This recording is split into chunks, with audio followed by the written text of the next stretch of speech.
everyone, and welcome to our very important live stream today. This is Mintcast for Mint Press News. I am your host, Mnar Adley. This is an interview series featuring dissenting voices the establishment would rather silence. To help us continue these interviews, we invite you to become a member on our Patreon page, which we will link in the video below. So we're obviously live right now. We are live on YouTube, we're live on Facebook, we're live on Twitter and on Twitch. And we would really appreciate if you could help us beat social media censorship algorithms and shadow banning by sharing this live stream wherever you can. We're going to be having a very, very important discussion today about Afghanistan with the United States pullout. The government they established has collapsed there, with the Taliban marching in to fill in the void, leaving a situation reminiscent of what the country was like 20 years ago before the war on terror began. So the new reality of Afghanistan is leaving many wondering just what the last 2 decades of war were for. And our guest today is Lawrence Wilkerson. He's a former Bush aide and a retired Army colonel who served as Secretary of State under Colin Powell's Chief of Staff from 2002 to 2005. Since leaving office, he has become a vocal critic of U.S. foreign policy, of endless wars that serves the military-industrial complex. I'm just going to add Colonel here. Thank you so much, Colonel, for joining us today. Good to be with you. First, I'd like to start by asking you to give us your reaction to what has happened in Afghanistan over the last few weeks. Are you surprised by what has happened there? I'm not at all surprised by the culmination of events of over 20 years of vastly wasted sums of money, blood, treasure, both Afghan, Pakistani, and others, as well as U.S. and its allies. I'm not that surprised by the incompetence of the end either, because I saw the government up close and personal for really 12 to 15 years at the highest levels of power management, to include, of course, the Secretary of State, the Secretary of Defense, and ultimately the White House. I was in the White House, by the way, in November 2015 to be thanked by John Kerry, then Secretary of State, and President Obama face-to-face in the Roosevelt Room, along with a couple of other people, for our work on the Iran nuclear agreement, which had squeaked by at that time. And President Obama opened his remarks to us by saying, and I quote, "There's a bias in this town toward war," unquote. And as a professor who's taught that for some 16 years in 2 different universities and for 4 or 5 years in the nation's premier war colleges, I almost fell off my chair to hear an American president admit that Washington, the empire, the American empire, has a penchant, indeed a bias, for war. That's part of the problem with regard to Syria, Iraq, Libya, Somalia, you name it, and Afghanistan, of course, the latest result. Right before we came on the air, I reminded you of Carl von Clausewitz's comment about beware the vividness of transient events. Powell used to say that to me all the time. He'd look at me and he'd say, "LW, these are transient events. Don't be mesmerized by them, like the press will be and others will be, because there are far more significant things happening in the world." And in that vein, I take my hat off to the people who are worried about the humanitarian issues and so forth. They're right. They're right to be worried, and they're right to, for example, just south of me in Fort Lee, Virginia, we're taking on Afghan refugees as they come in, thousands of them. They're right to do that. But the strategic landscape to me is horrible, because the empire has forgotten what it's all about to run competently its empire. And we should not be leaving Afghanistan in the sense of strategic interest, because there are significant strategic interests, and they surround our presence in Afghanistan and would surround our presence anywhere in Central Asia. There are Pakistan's nuclear weapons, potentially the most unstable nuclear stockpile in the world. They are the Chinese interest in that region. Its most formidable base road initiative penetrates that region significantly. And while I'm not against that, I'm not exactly going to stand back and watch it happen without wondering if it's safe for the people who are participating in it. And then thirdly, everyone's talking about a war with China. Well, if you're contemplating a war with China, which I'm not, I hope to heck it never happens. I think the United States would lose. But if you are contemplating a war with China, why would you abandon the only position you have on its westernmost flank? The only position you have. So the strategist in me, the military strategist in me says, this is ridiculous. Why are we doing this? Stayed in Germany for half a century plus, stayed in Japan for half a century plus, stayed in Korea after 53 and the end of the war there for half a century plus, still there, of course. So the humanitarian part of me says, good that this is over. You're ending it incompetently, but good that it's over. The strategist in me, I can't get away from it. I was trained as a military strategist, says, bad mistake.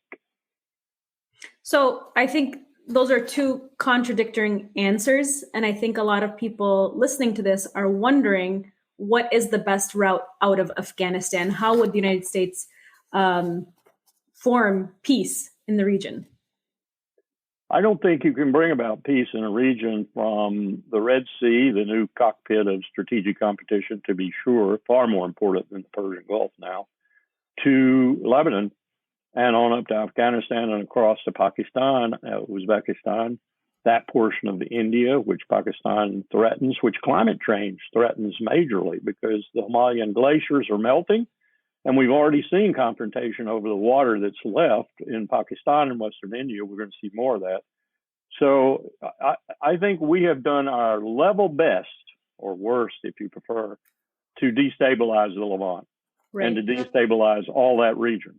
And now we're paying the consequences. Europe's going to pay the consequences big time, as it did with Syria, because Afghan refugees are now going to flood into Europe the same way Syrian refugees and Libyan refugees did before, all as a result of U.S. errors, strategic errors. So I don't know how to fix that. You certainly don't fix it with military power, though. And that's the only power that the United States seem to be able to use. So in that respect, that Biden is backing away from that. And I hope turning to diplomacy, economic and financial power, cultural power, informational power, and so forth, rather than the military, is a good sign. But I'm not really optimistic in that regard, because I have not seen from Blinken and Sullivan and others in this administration the kind of intellectual skill, the kind of strategic skills necessary to do that. Let me give you an example. Foreign Minister Wang Yi, State Counsel Wang Yi, I've known him since Richard Haas and I met with him in Beijing in 2001 and held policy planning talks with him, and his deputy, Shui Tenkai, who was later ambassador to the United States, waiting to see where they put Shui now. He's sort of just waiting around right now. Sergei Lavrov, whom I met with Colin Powell, very close, intimately, and one of the best diplomats in the world. Sergei doesn't care who's running Russia, doesn't care if it's Vladimir Putin or Roy Medvedev or whomever. What's happening is Sergei is working for the motherland, for Mother Russia. And he is a brilliant diplomat. So Wang Yi and Sergei have been running circles around Jake Sullivan and Anthony Blinken, and for that matter, the rest of the Western world for weeks now, if not months.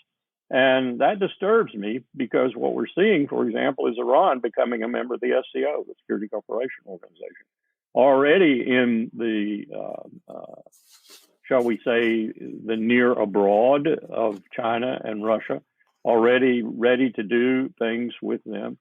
That's the most powerful country in that region.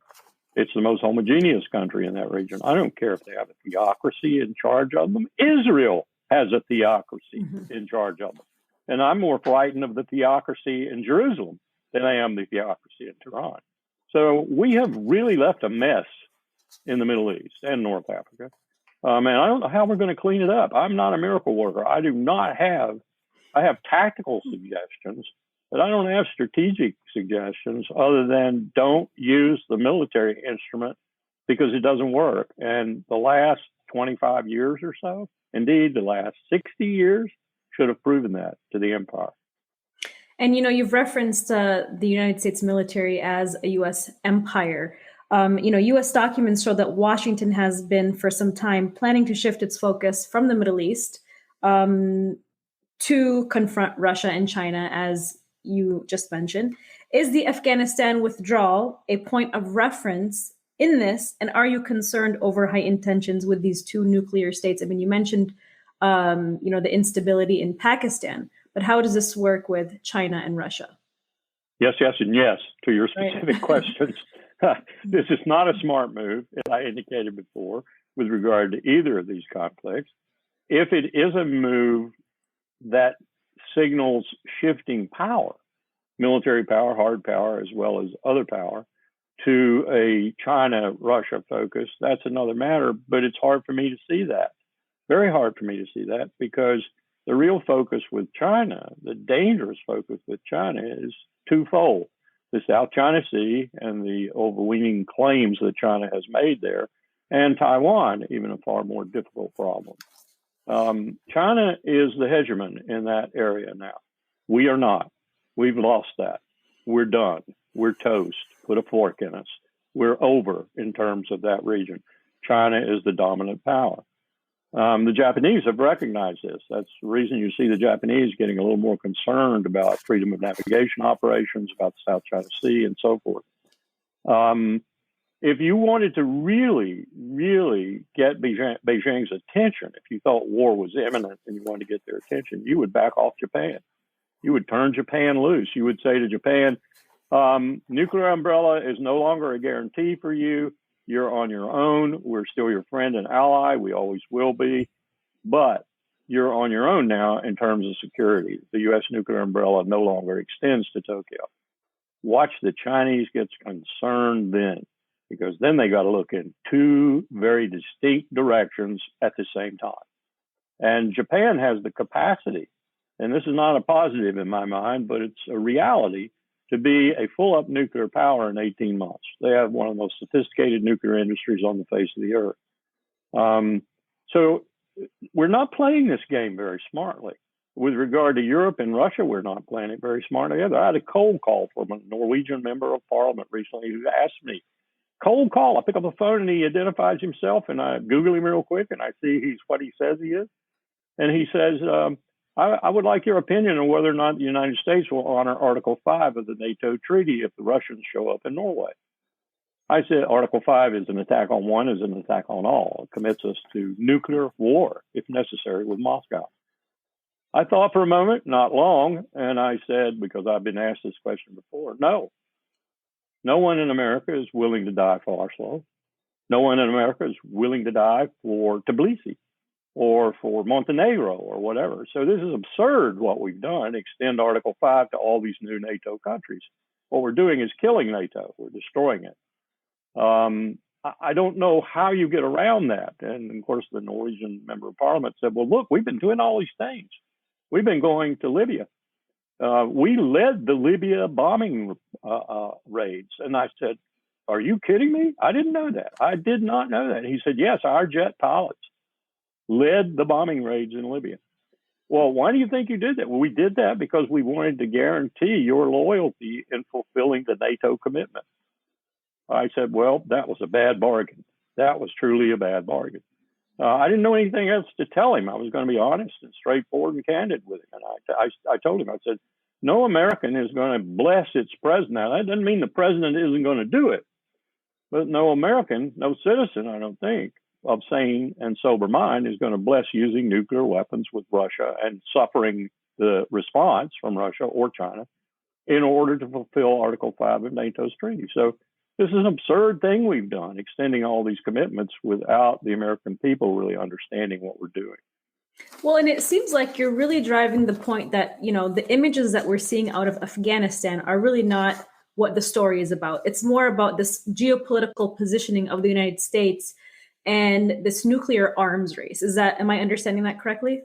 You're right. And that's what I mean by beware the vividness of transient events. I mean, my heart goes out to the people down at Fort Lee who are coming off the airplanes.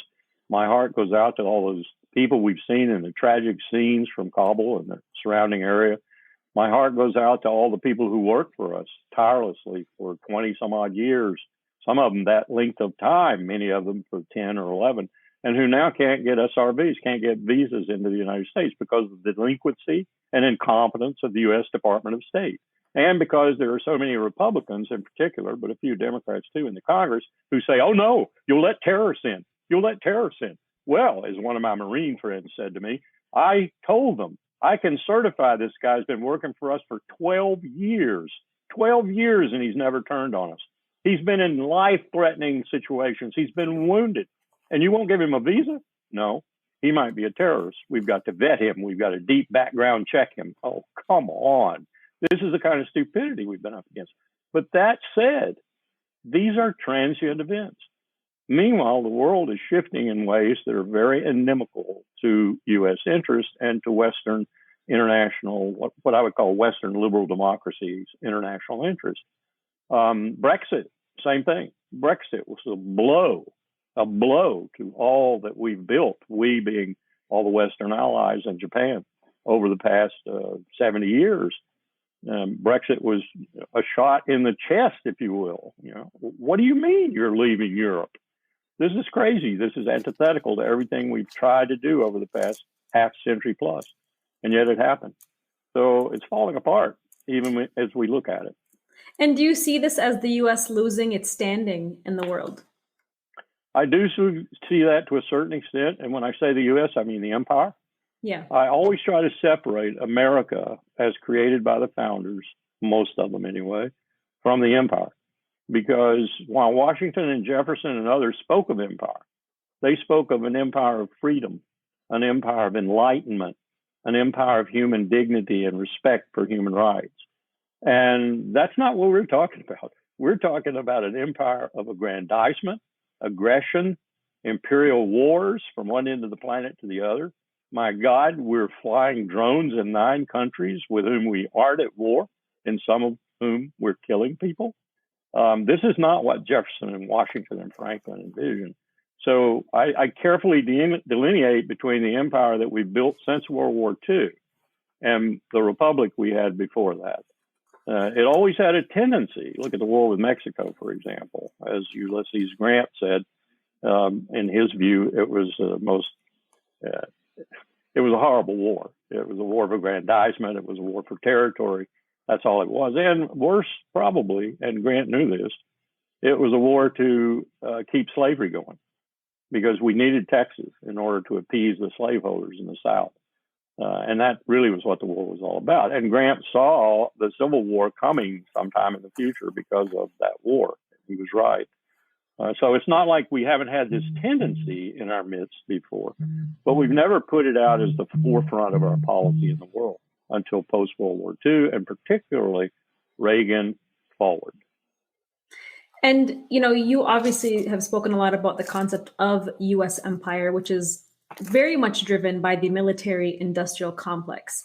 We've seen Lockheed Martin stocks get a return of nearly 2,000% since the war on terror began, and it was announced under the Bush administration. 4 Lockheed Martin executives advised former President George Bush on the wars in Afghanistan and Iraq. How are these weapons manufacturers driving policy in the Biden administration today? Massively so. Since about 1980, they have been doing exactly what you said, increasing their power almost every month.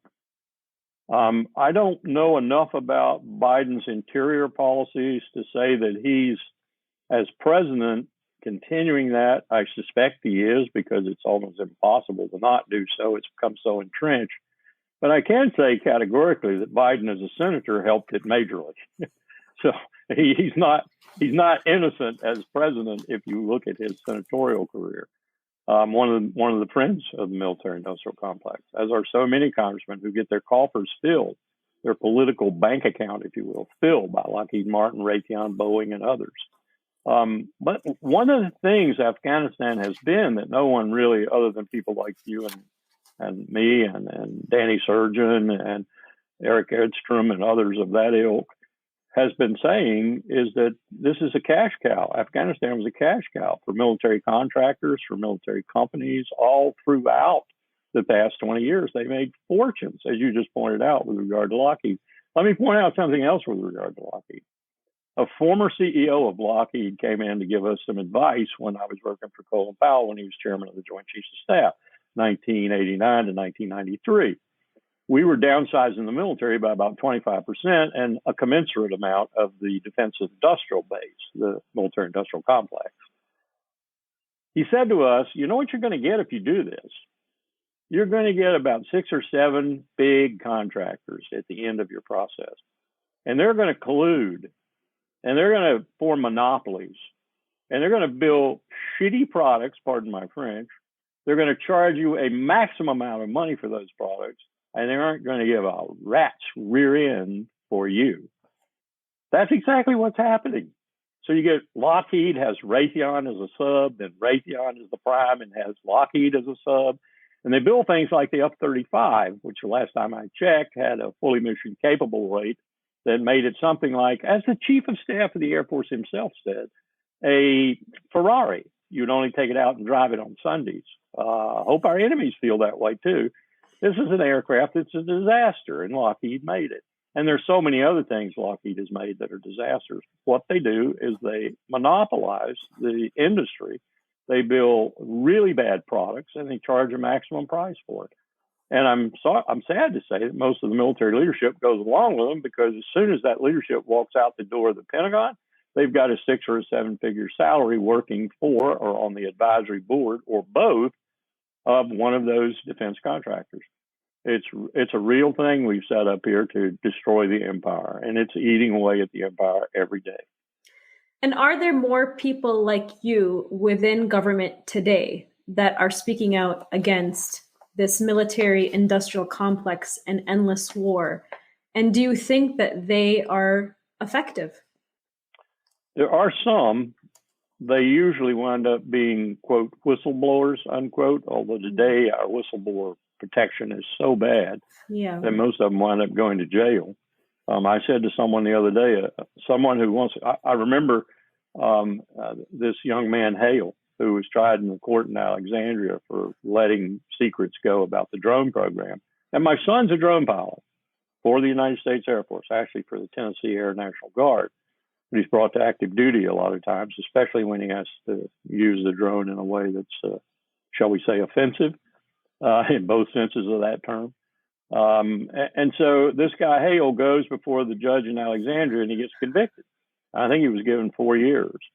And he says his only defense is that he wanted to stop the killing of innocent civilians. He was right. And the judge, showing his ignorance, says, well, you should have gone to your boss. You should have gone to the inspector general. You shouldn't have gone public with those papers. I said 2 things would have happened if he'd gone public. One, nothing would have happened with regard to his complaint. I mean, if he hadn't gone public, nothing would have happened with regard to his complaint. And 2, he'd have been punished. If you read Tom Mueller's book, Crisis of Conscience, Whistleblowing in an Age of Fraud, should have been read by every American. Then you'd understand what I'm talking about with regard to big pharma, big food, big oil, big military, all of them. We punish whistleblowers. We don't reward them. Right. Only occasionally do we reward them, and that's because they get us over the barrel, and like Bradley Birkenhead, and take $75 million away as the payment from the IRS for having given evidence that saved the IRS billions of dollars.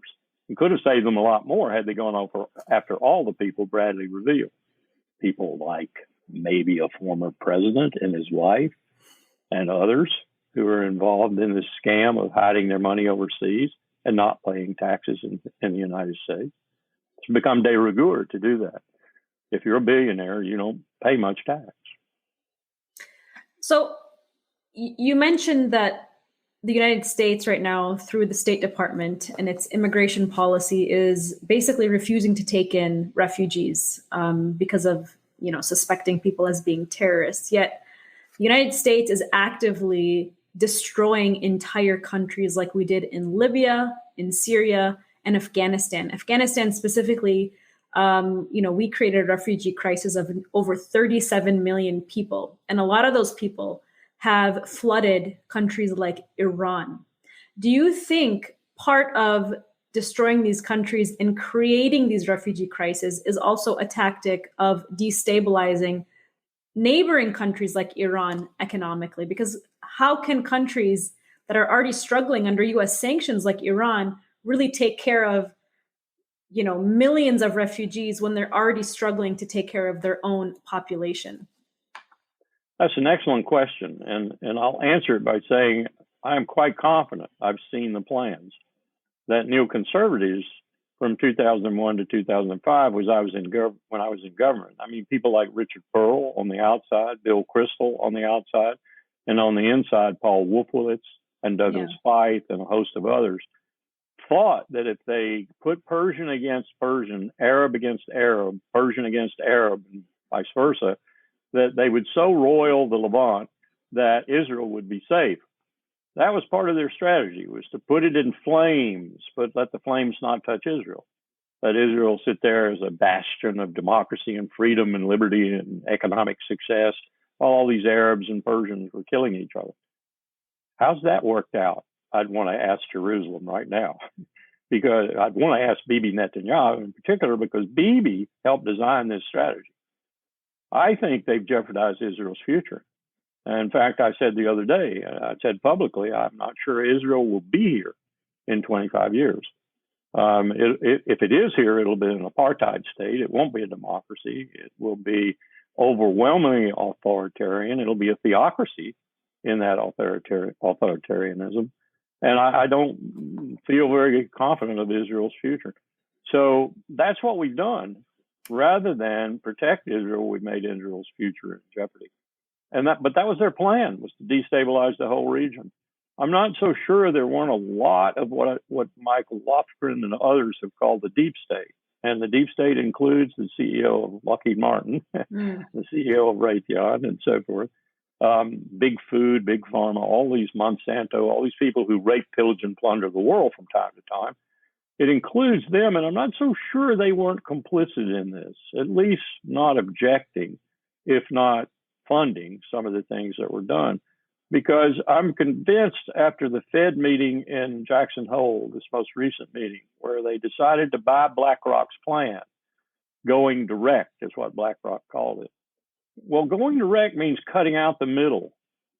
Think about that for a minute. Now, they're really talking about banks and bankers and such, but what does cutting out the middle really mean in today's atmosphere, in today's jargon? It means getting rid of people like you and me. It means getting rid of the middle class. And certainly it means getting rid of the lower classes, replacing them with robotics, with artificial intelligence, and so forth. People say, well, you're a conspiracy theorist. Conspiracy theorist? Come on, man. Look around you at what is happening.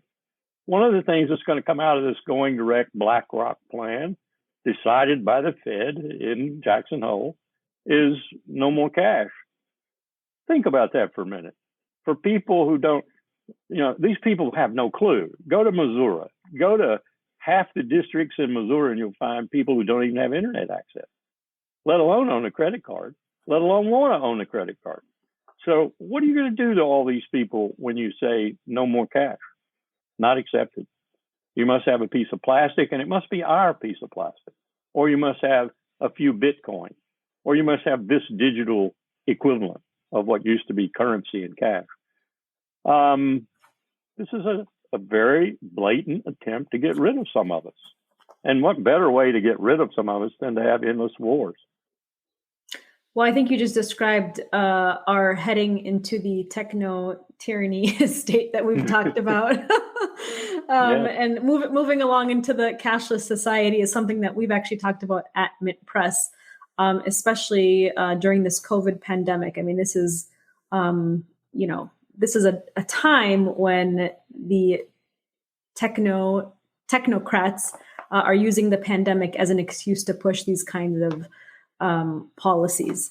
It was actually thought of. If you read the archives, the reports, it was actually thought of by the Fed.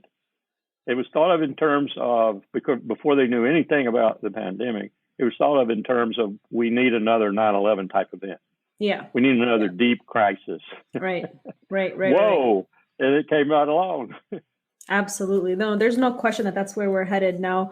And I just want to go back to Afghanistan, because it's in the hearts and minds of people right now, especially with all of these images coming out. And you're right, the mainstream corporate media is romanticizing the war in Afghanistan by showing what I like to call like war porn, with the images of the great term.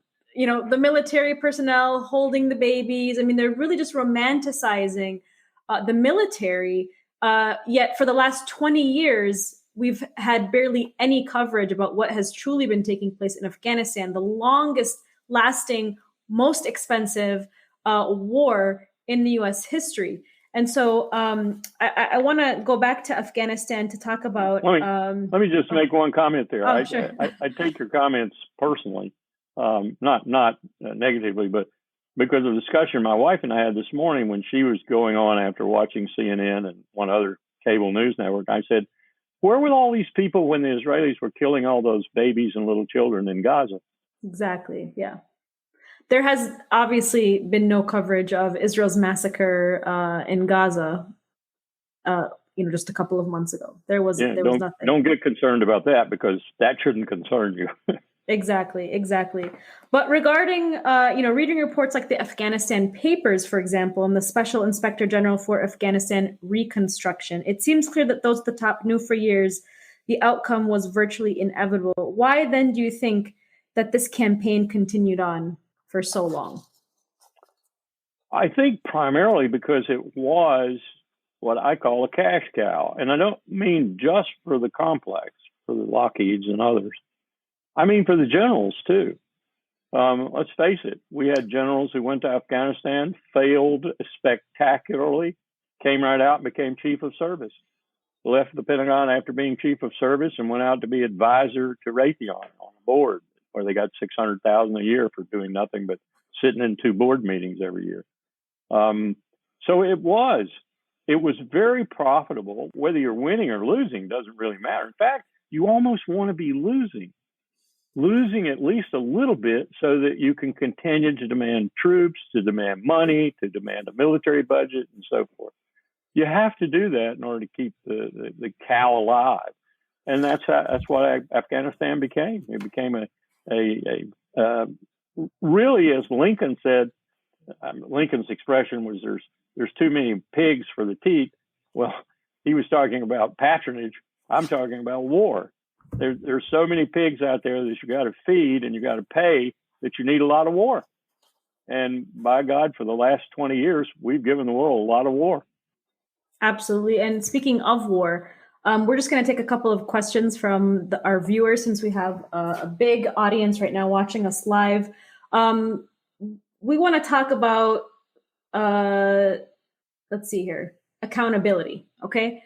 We've had in the past, Mike Pompeo, John Bolton literally threatened to invade The Hague, to invade the Netherlands if war criminals are going to be held accountable. And so where do you see accountability when it comes to these war crimes? Where, I've seen reports about Afghanistan death tolls as low as 500,000 to upwards to over 2 million people have died.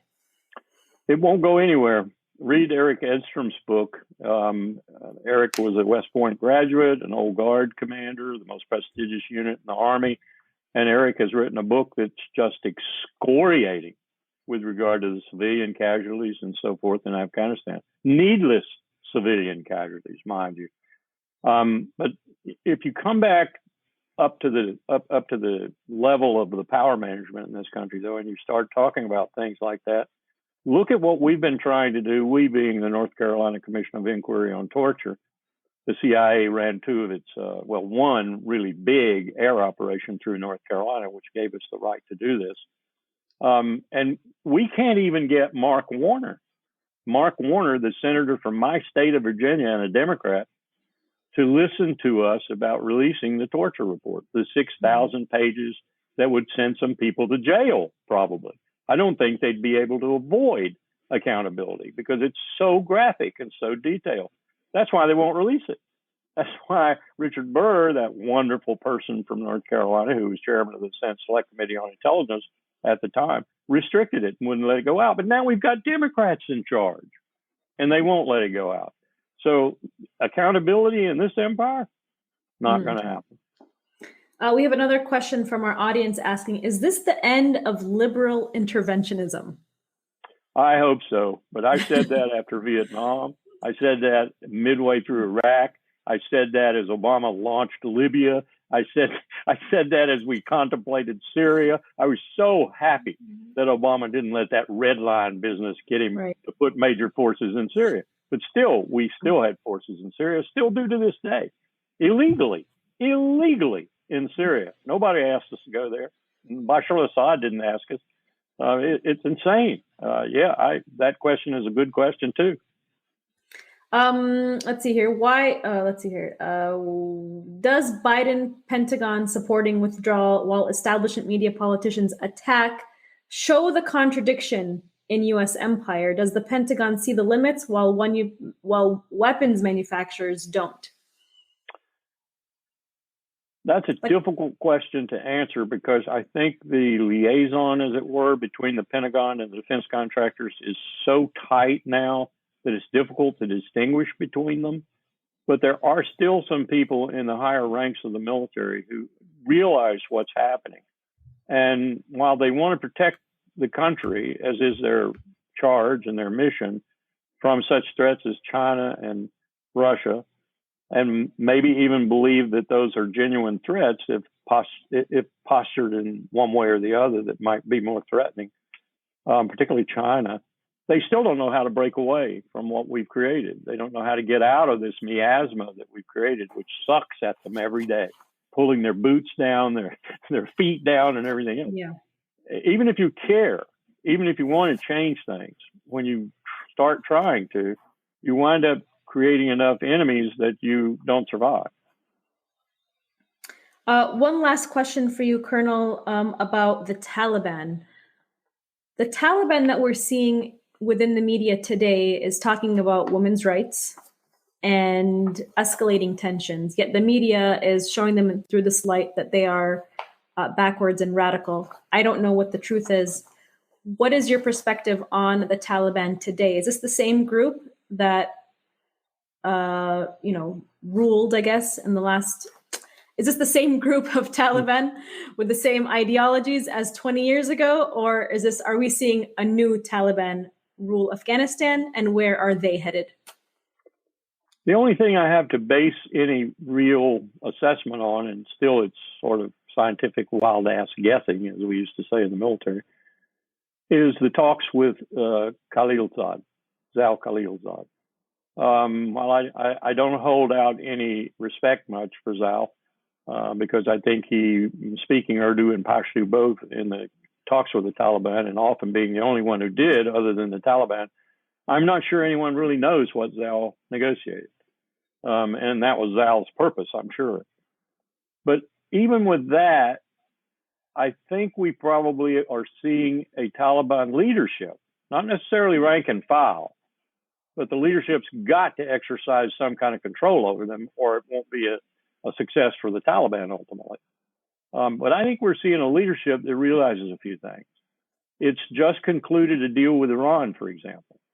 I understand Javad Zarif was involved a little, but then we got the new foreign minister, and he continued the policy. So apparently Tehran has resolved its living with the Taliban and is going to give them help and assistance. China, of course, Russia, Uzbekistan, Pakistan. Pakistan is the beit noir in all of this. Pakistan is the godfather of the Taliban, and they're not about to let them go away so long as they're keeping Afghanistan in Pakistan's camp, gives them strategic depth against their main enemy, India. But the Taliban, in all of that miasma, seem to be different in many fundamental ways, the leadership at least, having awakened to the fact that they can't survive, they can't attract investment, and so forth, unless they get along with some of these contiguous powers and ultimately get along with, say, the United States, China, and Russia. So I'm a little bit hopeful in that regard. I'll wait to see how the rank and file act over time and how much the leadership is able to control that rank and file and ameliorate the overall position of the Taliban before I make a final decision. But I'm a little bit encouraged by some of the things they have not done. Okay. Well, that's somewhat hopeful, I guess you could say.